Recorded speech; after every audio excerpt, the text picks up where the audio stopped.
Hello and welcome to the Techstrong AI podcast. I'm Amanda Razani, and with us again is Mike Vizard. How are you doing today, Mike? I'm doing great. How are you? Doing well. So we have several articles, all sorts of topics involving AI, and we're going to start today with an article by George Holm, and he wrote about MLOps and how companies need to incorporate more training and continuous learning in order to improve their MLOps strategy. And really, it comes down to breaking down silos as well and communicating better between departments. So you read this article, Mike, and what are your thoughts? Yeah, first of all, I really did like the piece, but I wish we had called it AI Common Sense. The issue is we are running around with our heads off, right? People are saying we're going to do this great AI thing and that great AI thing without really understanding what's involved. I mean, it friggin' takes a village to build an AI model. I got to have data scientists, I need developers, I need data engineers, I need the security people, I got to deploy this thing, networking people are involved. It's just a small army of folks, and guess what? Hardly any of them outside of the data scientists know much about AI at all. And organizations are going to have to spend a significant amount of time training these folks. There's no AI to deploy the AI, maybe someday, but right now, AI requires people. And those people are not that many. And so when you start fighting over them, it winds up increasing salaries and there's not enough to go around. So it slows everything down as a result. I think, organizations need to take a giant step back and say, hey, what is our plan for creating a business model around an AI strategy that is sustainable? And guess what? That's probably not going to come together in the year 2024. Yeah, of course, the technology is advancing so quickly. And like you said, there's that big lack of skill set and a shortage in being able to hire the right people. So yeah, it's probably going to be a little bit of time before they figure this out. Yeah, I think when we look back, 2024 will be the year of the proof of concept for AI. Everybody's got one, maybe two, maybe even half a dozen. But which of those is actually going to show up in a production environment to drive some level of innovation? I don't know. The other side of the coin, too, is how many of them are building capabilities that you're going to wake up tomorrow morning to discover that somebody else is now providing as part of a larger platform. Now, I'm a little leery of going out, building out some massive amount of capability, only to wake up one morning and figure out that somebody is like Google is selling as a service for a nickel. So, yeah. Well, moving on. So OpenAI has launched a security committee, and you can see more about this on securityboulevard.com. And, amidst all of the lawsuits and all of the problems that they've been encountering, this seems like a good thing for them to do and to focus on this a little bit more. And what are you hearing from business leaders out there in regard to this? This has become the number one issue that's holding up a lot of companies from even using AI, never mind building their own models. And the issue is that the data is shared with these things. Nobody has proper procedures for how that data might be exposed, either as you're transmitting it on the wire or to somebody who's stolen your identity and might be stealing your prompts and the data that comes back as they kind of wait and watch what you're doing. I think we talked about this last week as well. The AI model itself, cannot keep a secret any more than a 5-year-old. So it's easy to kind of tease it out and figure out what exactly is that secret that was supposed to be hidden in the LLM. I think it's just got to prove to be a major issue coming up. And I think we're just waiting for a couple of major breaches to occur and people along and go, my God, we didn't do anything, and this is kind of like roughly equivalent to, we invented the car, we didn't put any brakes on. Yeah, it seems like, the business leaders involved with this technology felt the risk was worth the gamble, I guess, and just threw that technology out there, knowing all the risks, but I guess they feel at the end of the day, they were going to put it out there regardless. I guess, is somebody going to turn around and sue them? I know that they've indemnified all these other folks who are building stuff on AI. And I guess that might be the only way to actually get people to go do stuff, because if they were going to have to take on that liability, they'd probably think twice about it. But I can't help but wonder if, there's some court cases coming down the pike and they'll take years to play out, but we'll look back at it and go, gee, I mean, that was kind of, Wall Street greed kind of craving, almost to the point where let's just drive a boatload of revenue and hope we make more money than we're going to lose in the lawsuit. It's kind of simple. Yeah, and I was reading something the other day. I don't remember where, but it was talking about how executives and many C-suite leaders in key roles when it comes to AI are not accepting the role if they're not going to have a special insurance, which I didn't know there was such a thing as insurance for the actual people in the positions. Yeah, absolutely. And a lot of them who have those positions today, even with insurance, are probably going, I don't think I want to be around to see how all this turns out. Or they're probably calculating, I think I got a good year run before I have to go deal with this in some more meaningful fashion, because maybe we haven't quite figured out what all the use cases are yet.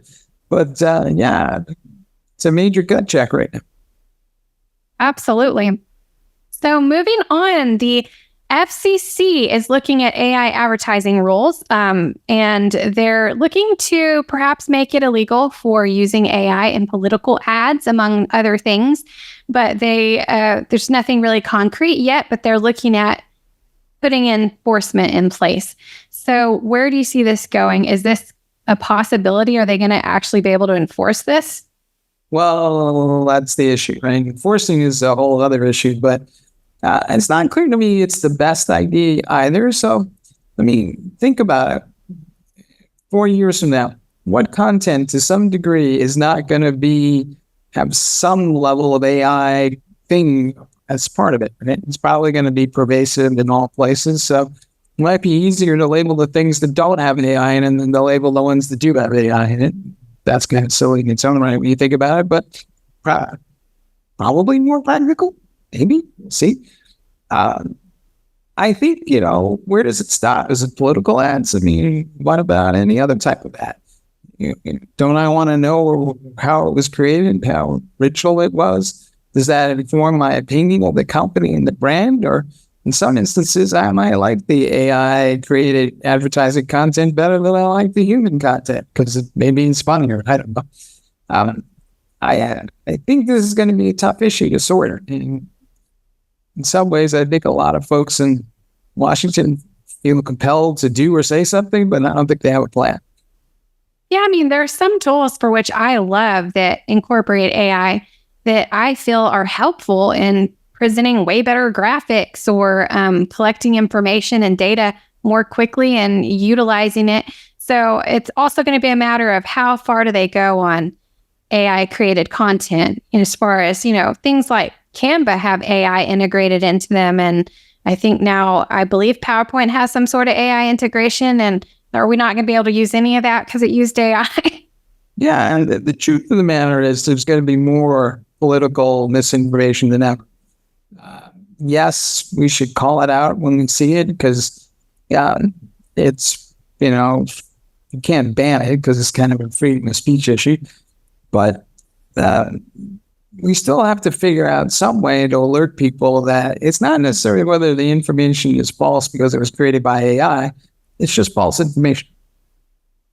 Yep, absolutely. So next, there was a big announcement from Microsoft, and we're seeing more of this, but there's a survey over on Techstrong AI talking about the AI PC market soon is going to be the majority of PCs. I can't remember the exact timeline, but they're estimating about 60-something% of PCs will be AI PCs. So what are your thoughts? And are you hearing anything about this from business leaders? Right. So this was by 2028. And I scratched my head a little bit and I said, well, this is 2024. So the new AI PCs aren't going to show up for 2025. So now I got a 3-year window to fulfill this forecast. how many new PCs would there be anyway? Because people were just upgrading in their normal cycle. So maybe figure 30 to 40% of PCs in that 3-year window would get an upgrade cycle, maybe. I'm just guessing. But so that would suggest that they're saying that the upgrade cycle probably increased by 30% more than it normally would because of AI in 2028. I think maybe that math works, but I look at all these research reports and they're always fun to kind of poke into, but are we going to be sitting in 2028 remembering that there was this study that was published in 2024 making a prediction about this? I think that they're counting on us probably not doing that. Yes. Well, I foresee as rapidly as this technology is advancing, I think you're just going to see AI in everything. And it makes sense. AI is just going to be integrated part of PCs eventually all across the board. And what kind of AI PCs are we talking about? Are we talking about Qualcomm Snapdragon kind of chips with some optimized chipsets for running AI algorithms? Great. Or are we just talking about, PCs that have GPUs in it? Because that doesn't really count. Yes, that's true. So, specifying would be important. Well, next, AI comes to DevOps, and you have an article over on DevOps.com about JFrog forming a broad DevOps alliance with GitHub. Can you share a little bit about it? Yeah, there's a lot going on over there in terms of AI, but basically, if the developers are getting AI to write the code, well, we need AI to help manage and automate the workflows that are used to build and deploy the applications in production environments. And so what we're starting to see is a wave of AI tools starting to show up. What's interesting here is that, well, GitHub and JFrog, between them, they cover the spectrum, right? You got GitHub is doing the source code, and JFrog has the binaries. Wondering if this is a prelude to something more in the way of an M&A activity. We'll see. But that aside, we got to get to the point now where we can build applications quickly, because they're talking about there'll be more applications deployed in the next 2 years than in the previous 4 decades. Well, we're not kind of set up to really manage that process and workflow, and we need to figure out how we're going to use AI to build and deploy AI. And I think it's going to start with these DevOps workflows. We're also starting to see it in tools that provide the observability we need to manage. So LogZIO is putting in a AI chatbot type of thing in front of the observability. And I'm sure that's the first step towards a larger play. And everybody's talking about the same thing. But we're going to see this whole pervasive use of AI across DevOps, and it will change the way we build and deploy software. I just don't know if it's for the better immediately, right? Because the one thing you're already starting to see is, there's more code than ever. It's not always higher quality code, and it certainly has a lot of vulnerabilities in it. So for the short term, we may wind up with a scenario where we're worse off than we are today, but long run, we'll be better off. Yeah, it does seem in the long run, when when the technology is more improved, it would be very useful to just use an AI agent or some sort of tool and just with natural language ask it what to do, and it can just perform those tasks. It would be very efficient and certainly speed up processes. And I think the issue will be forced. I mean, ultimately, what software engineer wants to go work for a company that's going to give them antiquated tools to go build something when they're going to be like, I really don't need that level of toil, headache and stress and all these manual processes and bottlenecks that emerge because, you're asking me to drive a Stanley steamer in the age of the catalytic converter. Yep. Well, we'll see. Time will tell. It's certainly advancing very quickly. So who knows where we'll be a year from now talking about this. So well, if I knew that, I'd be on Wall Street making some serious money. Exactly. Well, and Mike, that brings us to the end of our list. So do you have any final thoughts for our audience? It seems like only story these days is, all things AI. And I believe that will be the case for a little while longer. But it's kind of like I was pointing out in the political last story, we're rapidly going to the point now where, well, everything has AI, so maybe we don't need to call it out all the time either. So, this is Techstrong.ai, which is awesome, but I sure like to get out, what do we do with this stuff that's interesting? So if you got some sort of interesting use case, give us a shout. We'd love to hear about it. Yes, I love hearing about use cases. So please do put in the comments and also share what's your favorite article that you read today from our podcast. And until next time, have a great week. See y'all.